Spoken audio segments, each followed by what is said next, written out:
ध्यान, वास्तव में ध्यान है क्या? ध्यान की अवस्था एक ऐसी अवस्था है जहाँ पर आपका मन निर्विचार हो जाता है। महात्मा बुद्ध भी कहते हैं कि निर्विचार होने की अवस्था ही ध्यान की वास्तविक अवस्था है। एक ऐसी अवस्था जिसमें केवल आप आनंद को प्राप्त कर सकते हैं। साक्षी होना ही ध्यान की वास्तविक अवस्था है।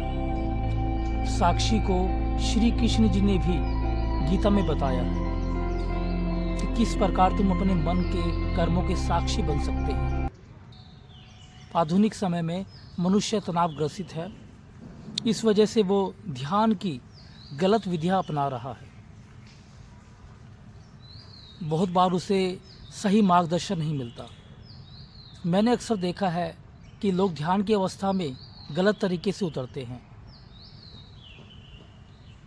वो ध्यान की अवस्था में अपने मन को रोकने का प्रयास करते हैं और सिर्फ यही सोचते हैं कि मैं किस प्रकार पॉजिटिव हो जाऊं, कैसे मेरे भीतर बेहतर विचार आएं।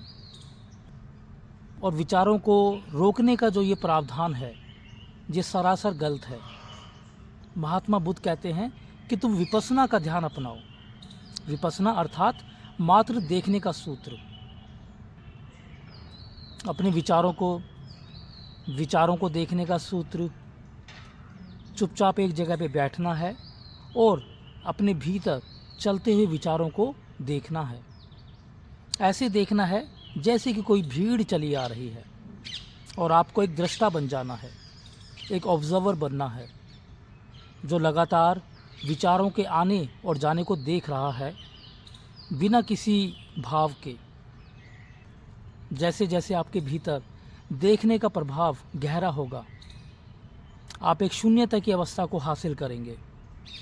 शून्यता एक ऐसा परम आनंद की अवस्था जिसको समाधि की अवस्था भी कहा जाता है, जहाँ पर आप खुद के होने के एहसास को भूल जाते हैं, जहाँ पर आप विचारों की भीड़ से दूर हो जाते हैं।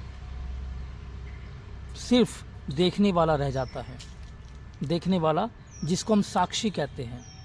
ध्यान की अवस्था ही शून्यता की अवस्था है, जिसको परम आनंद की अवस्था कहा जाता है। परम आनंद की अवस्था तक पहुंचने के लिए आपको केवल एक साक्षी का सूत्र अपनाना होगा, सिर्फ देखने का भाव।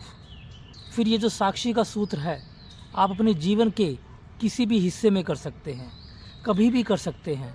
इसके लिए आपको किसी समय की आवश्यकता नहीं है, किसी जगह की आवश्यकता नहीं है। फिर चाहे आप भीड़ में हो, चाहे आप दुकान पर हो, चाहे अपने व्यवसाय में ही क्यों ना हो, आप वहाँ पर भी अपने आप को साक्षी भाव से देख सकते हैं। तो आज का ध्यान हमारे लिए साक्षी का स्रोत होगा।